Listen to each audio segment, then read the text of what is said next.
We are officially in year number 4 of our Washington Commanders series as we go into what is going to be a very important year, as we were so close to reaching the Super Bowl last year, ultimately falling to the Tampa Bay Buccaneers that ultimately won the Super Bowl. Funny enough, they also had the first overall pick in this last draft, so they went from worst team in the NFL all the way up to the best in the league. But first off, thank you all so much for the extra support that you guys have been showing me these last couple of videos, and getting me up to 25 subscribers here at the moment really does mean a lot, and I really enjoy making these videos, and hopefully you guys really enjoy watching them. It seems to be, as the series has done fairly well for what has been on my channel, but as I said in the first episode, and if you haven't seen that, please make sure to go watch the first 4 so you can get caught up. I said I was going to give myself 4 years with the Washington Commanders and kind of see. So right now we are in year number 4 going into this series, or going into this year, and every single year as the general manager of this team, we have been a team in the playoffs, and we've gotten one step closer to playoffs. So without a doubt, unless this team completely collapses this year and is just horrific, we are without a doubt likely to be re-signed with the Washington Commanders as the general manager. But just taking a look here at the quick review of the previous episode, the Tampa Bay Buccaneers ended up winning. Joe Burrow was our MVP, and Jeff Powell was the coach of the year. Joe Burrow was the offensive player of the year. Quentin Williams, the defensive player of the year. Ernest Farley and Santiago were the respected rookies of the year, and so that is where it's going to be. But for the first order of business here into this video, we're going to have to re-sign some of our players. So, coming into the negotiating period, we have 13 players that we ultimately need to go through. Taking a look here at the quarterback position, Lance Klein, who was our first pick ever as the general manager for this team, he's up for his 5th-year option. That is going to be an easy accept that, no problem whatsoever. I don't think any of us are really all too worried about Lance and how he's performed throughout the career so far. And yeah, 5th-year option, easy. Taking a look at the running back, no fullback, wide receiver, Cam Thomas, Brandon Cooks. I don't think we're going to re-sign either of these guys. We have 2 really good receivers. We'll take a look at that in a minute. Taking a look at the tight end, no left tackle. Wyatt Teller, this is going to be one of the situations for us. He is 32, but he is 88 overall. This is going to be a pretty important thing. Last time that we offered him a deal, this was the deal, 1 year for $15 million, and he ultimately said this was not enough. I'm kind of hoping that we can get him potentially on a 2-year deal, maybe just adding a little bit more to the salary, maybe going up to $12 million, and we'll do $6 million for the bonus. Hopefully he accepts this for this 2-year deal. This offer is perfect. I can't wait until next year. That is absolutely big for us, having one of our top offensive linemen still on the team. So instead of actually going through, we will take a look at Deron Payne, but Stromberg, he's not going to remain. Forrest, I doubt I'm going to keep. Chris Nix, it's going to be one of those weird things where this is his 5th-year option, not a situation of where we have to re-sign him.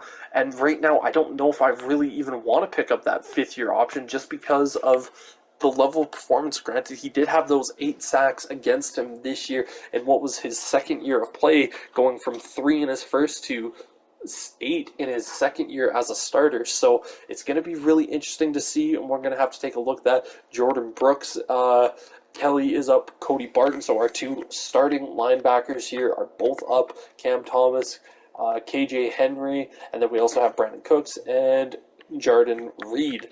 The big one here for us is definitely going to be Deron Payne, 30 years old, and he's right now only kind of looking at, realistically, he's looking at a 1-year deal. One of the offers that I sent him earlier in the year, it was the 2-year, $9 million, 12.5 for the actual deal. I don't really want to give him much more of the bonus on this deal, but I will bump it up to $10 million on the salary. Hopefully he can get this because obviously we want to keep our team fairly young, but we still need to retain our good players. I think free agency will be better for me in the long run.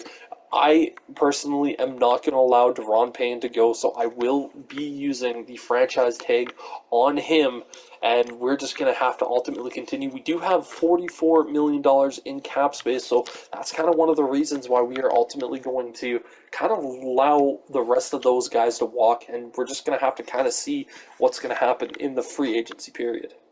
But before we get into the free agency period, as we typically do in these videos, we will quickly go over just the early round mock draft, and just so we can get a little bit of a glimpse of some of the talent here in this year's draft class before we get there, just so that way we don't have to go through all of it. I'm not really going to be naming names here, just ultimately scrolling through really quickly just to get those 32. As you can see right here, we have the 29th pick in the draft for how close we were. Granted, we did lose to the Buccaneers, so it's going to be really interesting to see what happens. So taking a look here at the 3 players that we are going after in this year's free agency, Ronnie Stanley is available. The biggest thing is that he has a ton of interest in our team. And again, I know we have Inzerma as our left tackle, but if we can get Stanley in, we can move Inzerma over to the right side for a year. We're only signing Stanley for a season, so it's not going to be anything too bad. Taking a look at Malik Hooker, he also has that superstar.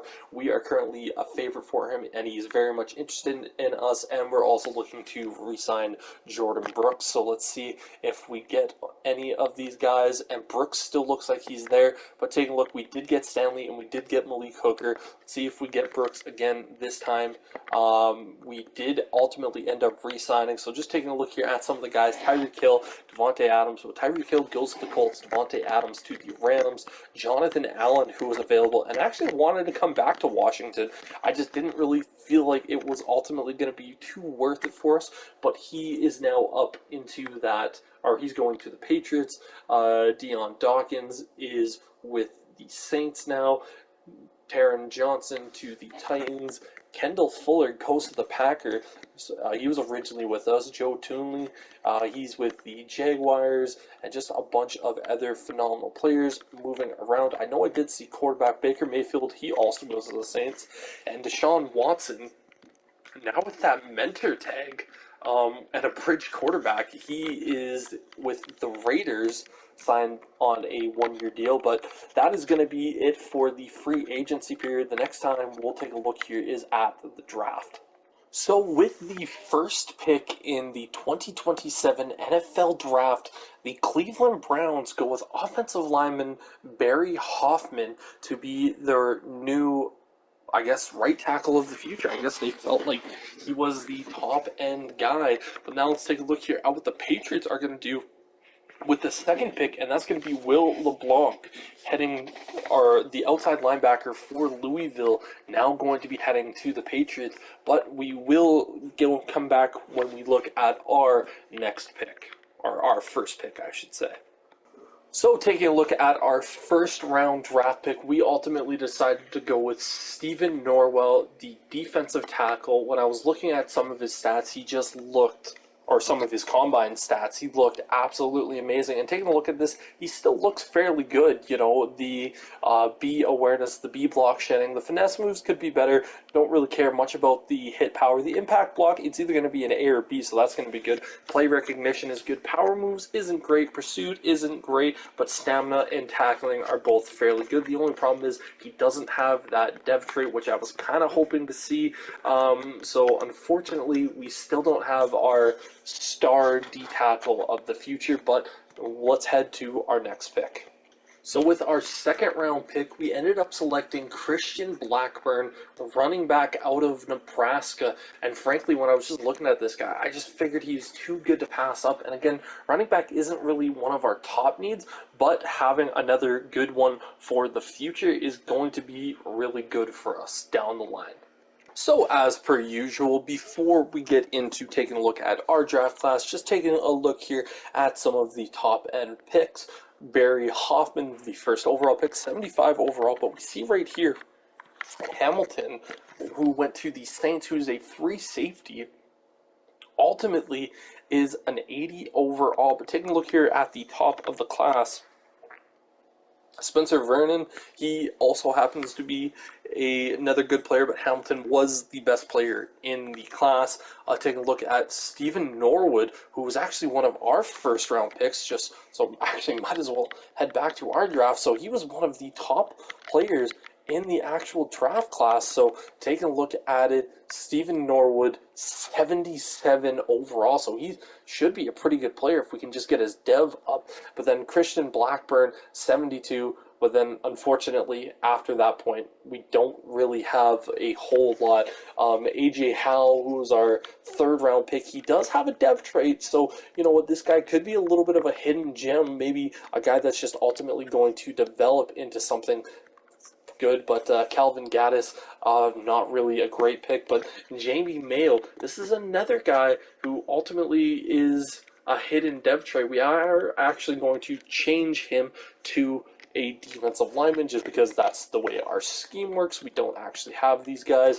Yeah, he was a left outside linebacker, so let's make him a left end. I don't know if that really changes things too much. It brings him up to a 68, so that pick for a sixth rounder is not too bad. And then Gabriel Bryan, just one of those picks where it's kind of throwing anything to the wind. But Mason Dugan, the kicker, 68 overall, does have that hidden dev trait. I know we are looking at Cameron Dicker as a little bit of struggles with him last year, so we're going to really try to make sure and ultimately have Dugan. I'm going to say Dugan, just to really make sure that in case we need to move on from Dickerson, just that we have one of those guys. But ultimately, not an amazing draft class. Fortunately for us, we did get two hidden dev traits, but the two guys that we really would have liked to see have hidden dev traits are first and second rounders, ultimately not. But Stephen Norwood just not having that hidden dev trait, just it's such a kick in the nether regions. That would have been so good for us to have. So now that we are officially in week number 1, let's take a look at our official depth chart here. As you can see, we have that complete superstar left side of the line, and then down the middle, as I struggle to speak the language that I was born with, still struggling there. But Cosme and Inzerma, Cosme actually went up to a star depth trait. That's actually really good to see because for most of the career, unless I saw something different, but I'm pretty sure last season he was a normal and now he is up to star. But Okwanko, he is a superstar at 82. Klein, still superstar, but we have the superstar X Factor wide receivers, which is really good to see. And then we have star for Dawson. Now taking a look at our the defensive side of things, I am going to start Norwood just for the first couple of games, just to get a sense of how he's playing.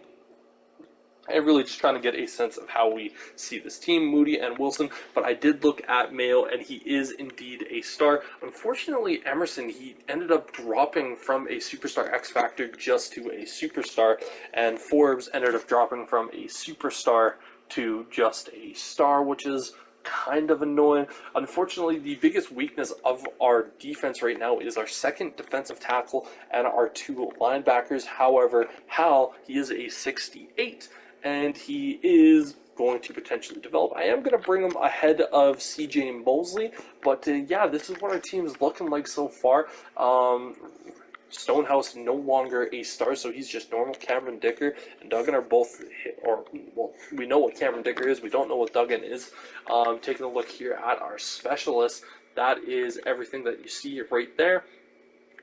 And we're going to take a quick look here at our official draft class once we get there. Or I've already hired all of my scouts and such and such. We're taking a look here, a handful of edge rushers all at the start, and then a handful of quarterbacks and tackles, wide receiver, a D tackle, some more edge rushers. Wow, there's a lot of at least outside linebackers that I'm assuming are mostly all edge rushers. But as we continue to take a look here, this is kind of really what the class is looking like so far. So hopefully, again, we've kind of been looking for that extra edge rusher opposite of Moody, and we're hoping that Tyree Wilson was that last year. We're still hoping it is, but moving forward throughout this series, like we typically do, we are going to sim every single game, and we will come back to show you all of the wins. And if we don't have any wins, then I guess I will see you week number 4.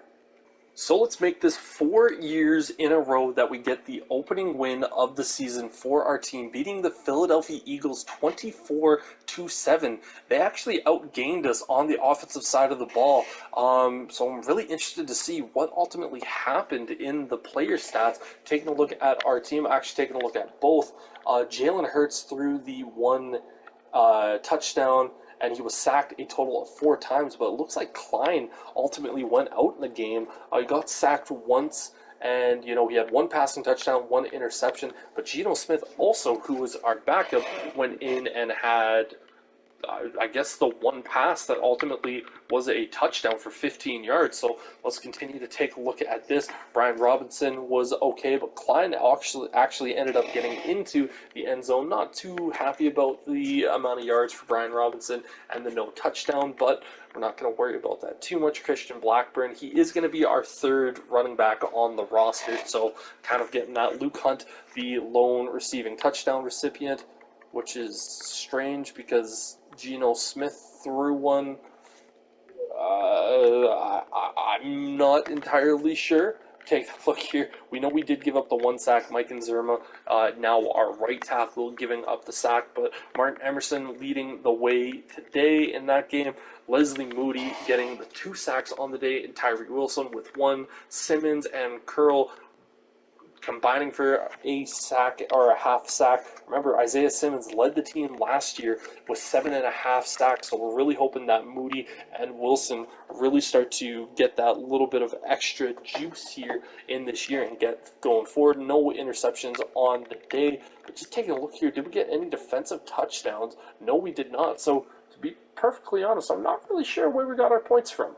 So going back-to-back week with a win, this time we beat the New York Giants, who is starting to become a little bit of a rival in this series. I know they have one of the first overall picks in it, but also Christian Nelson, who was also drafted in the same year as Klein, is also kind of having that little bit of a story. But Klein having the 253, 1 touchdown, no interceptions, and was not sacked. We did get a interception and a sack on Nielsen. Taking a look, Brian Robinson having himself a much better game, 86 yards, 1 rushing touchdown, and Will Blackman also getting into the end zone. Luke Hunt with the lone touchdown reception, 95 yards, and Terry McLaurin also having himself a decent little day. No sacks were given up, so that's good to see. Davis with the tie with Simmons. Taking a look at the sacks, Leslie Moody with his 3rd on the year, and the interception getter was Reggie Griffin. We have officially beaten the Buffalo Bills 38-18. Again, we still have not had a win so far this year. Actually, never mind. As I'm looking at this, we did actually outgain our opponents. For whatever reason, I thought the right-hand side of the screen was us doing that. Taking a look here at the stats, Lance Klein outperformed Josh Allen in a day where both quarterbacks were under duress. Josh Allen getting sacked 4 times, while Klein getting sacked 3 times. So never really like to see that, especially with the way that we have kind of built our offensive line. But the completion percentage definitely went in favor of Klein, who, again, a little bit of a slow starter, as we typically see, but having himself a pretty good day there.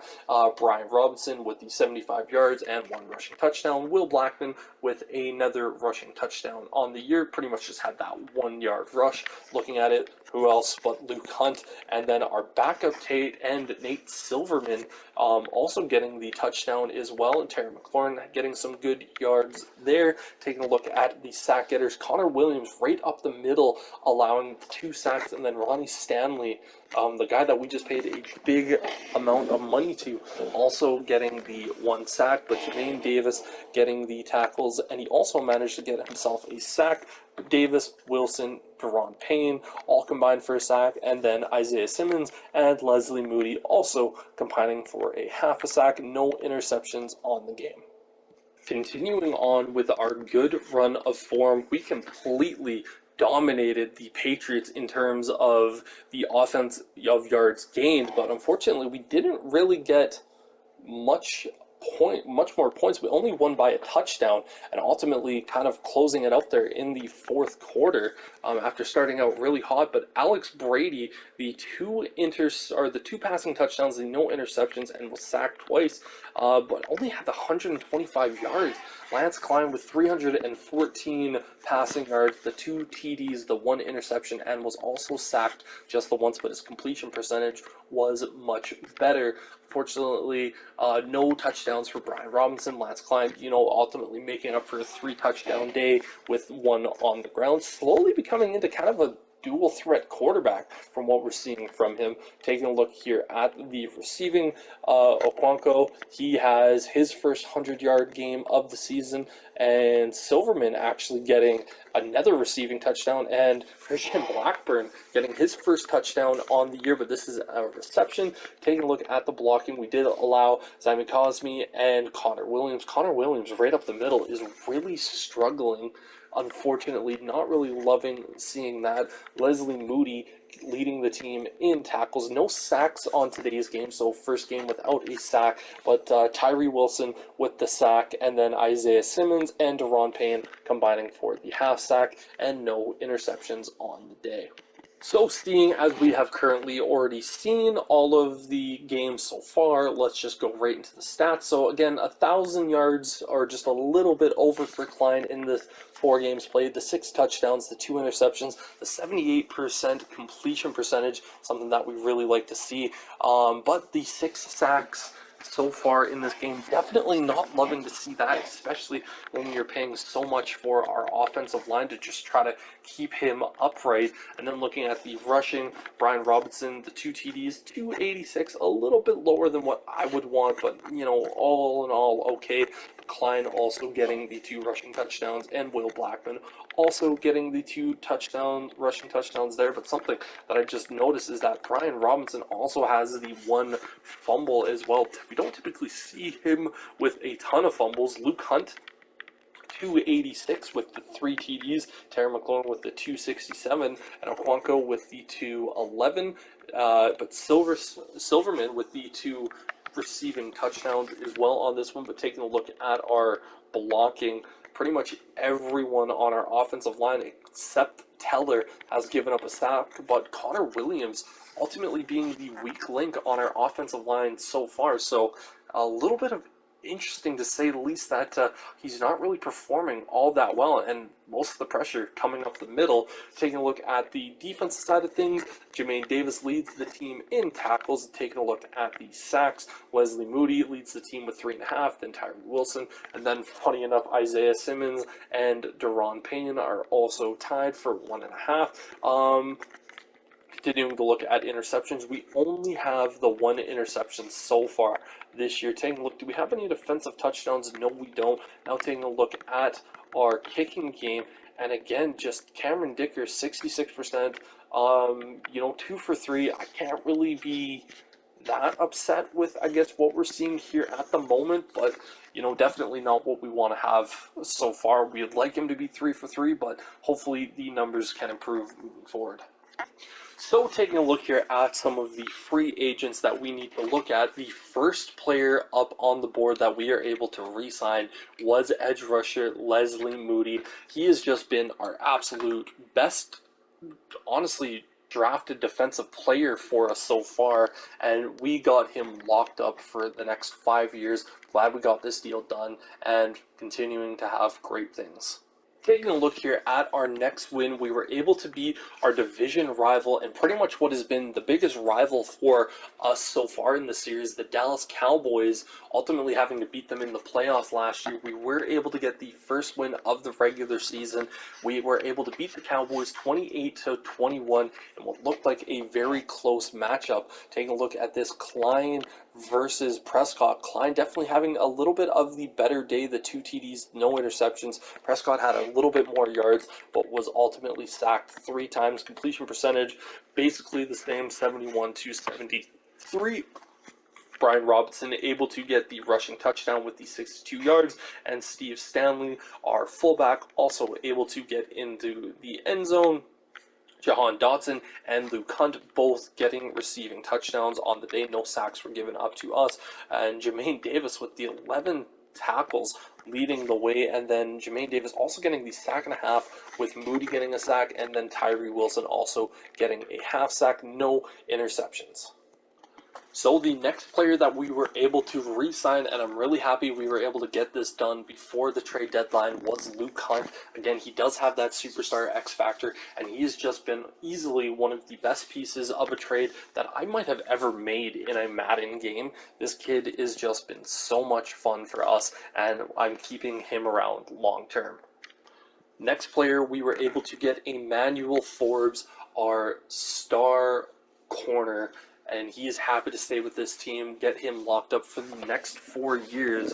The only problem is I got the 3 guys that I was really looking at saying we need to re-sign no matter what, but now, unfortunately, it's just only going to get trickier moving forward, and I'm not even going to show it until the end of the year. But yeah, needless to say, hopefully we can get this Super Bowl run done this season. So there's not much that we can really say in this game other than we just completely dominated the Miami Dolphins. Just taking a look at the stats, Chris Fitzpatrick, I'm not even really sure who that is, had himself a terrible day, no touchdowns, the interception, but he was sacked a grand total of 8 times. We got after him. Klein not even necessarily having himself the best day ever, only 219 yards, 2 passing TDs with the 65% completion percentage, so a little bit of a slower day for him, but still really good. Brian Robinson, 97 yards, the 1 TD. Will Blackman with a rushing TD off of the 26. Taking a look at the receiving, we had Luke Hunt and Okonkwo getting the receiving touchdowns, but Terry McLaurin with the 69 receiving yards. No sacks were given up to us, but then Isaiah Simmons, he had himself a day with the 9 tackles, 2 sacks on the day, but Deron Payne with the 2.5 sacks, Leslie Moody with a sack and a half, Jermaine Davis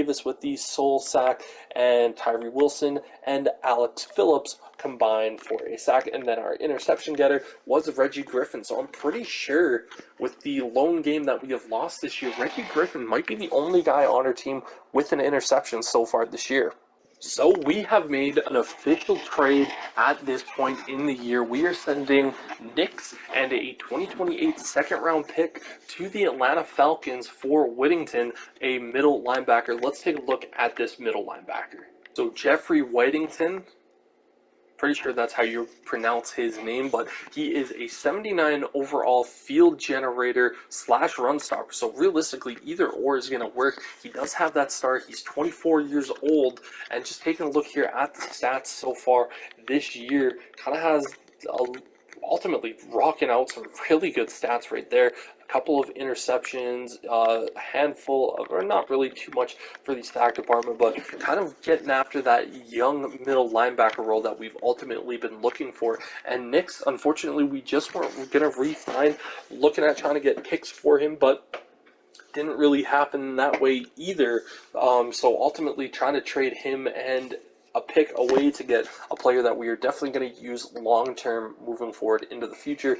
I am not too terribly upset about this, and sending away what is likely going to be a early 3rd round pick if the team can continue to play well, but ultimately I'm pretty happy with this. So with the final game in this episode, guys, we were able to beat the San Francisco 49ers to 17, dominating them, or not really dominating them. We got 30 more yards on the offensive side of the ball, but still pretty good. Taking a look here at the players' stats, Lance Klein with the 1 passing touchdown, no interceptions, and no sacks on the game.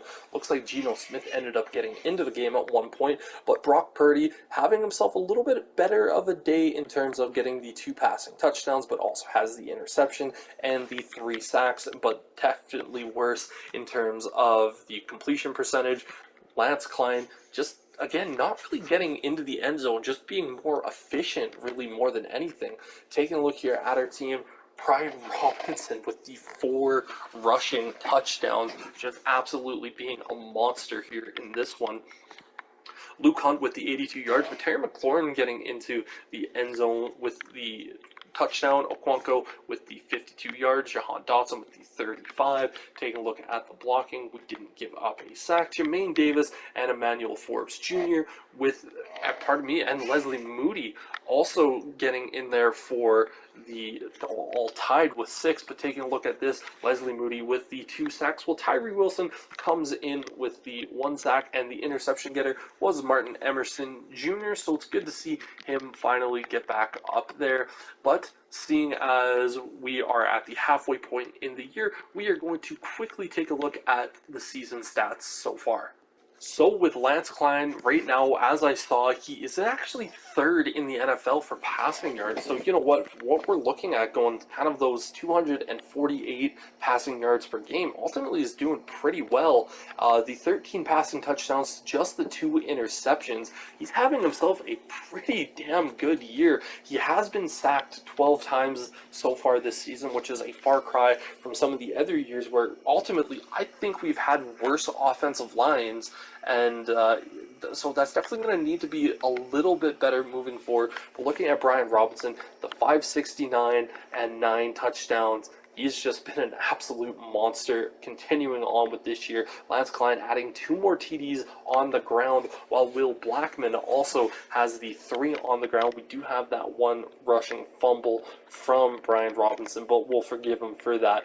Luke Hunt leads the team in receiving yards with 561 and 5 receiving touchdowns. Terry McLaurin not too far behind him with 491 and 3 TDs. Okonkwo with 384 and Jahan Dotson with 320, both with a receiving touchdown. And Nate Silverman with the 2 TDs, which is always fun to see our backup get in there. Taking a look at the sack getters in this one, Mike Nzerma with the 3 sacks so far this year. Definitely don't really love to see that, but he is playing on the off position. So Connor Williams, again, who was a weak spot for us early in the season, definitely starting to get a little bit better. But Ronnie Stanley, who we are paying a handful of money, like a bunch of money to, is pretty much, you know what, I can't be too terribly upset with this point in the season, only the 3 sacks given up, but I would hope that if I'm paying him and him both great money, that the sacks would be a lot lower. Sam Cosmi, I should say, he has the 2 sacks, so not going to be too upset. Jermaine Davis with leading the team with 51. Taking a look at the sacks, Leslie Moody already eclipsing the amount of sacks that he had the entirety of last year, where he had 7, he now has 8, and Tyree Wilson definitely having a much better season. Jermaine Davis getting some sacks, Deron Payne also doing that, but Isaiah Simmons with the 3.5, he did lead our team last year with 7.5, and so playing pretty well. Taking a look at the interceptions, Reggie Griffin with the 2, and Martin Emerson only with the 1. Only the 3 interceptions on the year is a little bit annoying with how good our secondary looks on paper. We should be getting a ton more interceptions, especially with how much more we're getting after the quarterback. Just look at the amount of sacks that we have just from our top 3 guys in the first 8 games of the season.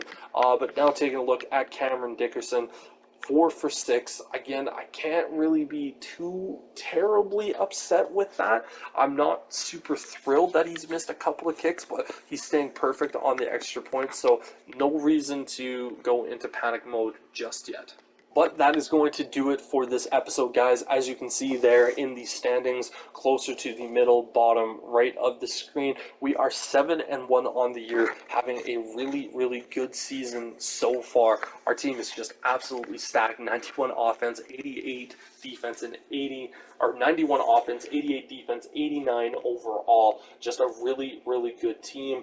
But that is going to do it for this episode, guys. Thank you all very much for hanging out. Make sure to check back tomorrow for part 2 of this season number 4 to potentially see if we make it to the playoffs. Lord knows, I hope so. But till then, peace.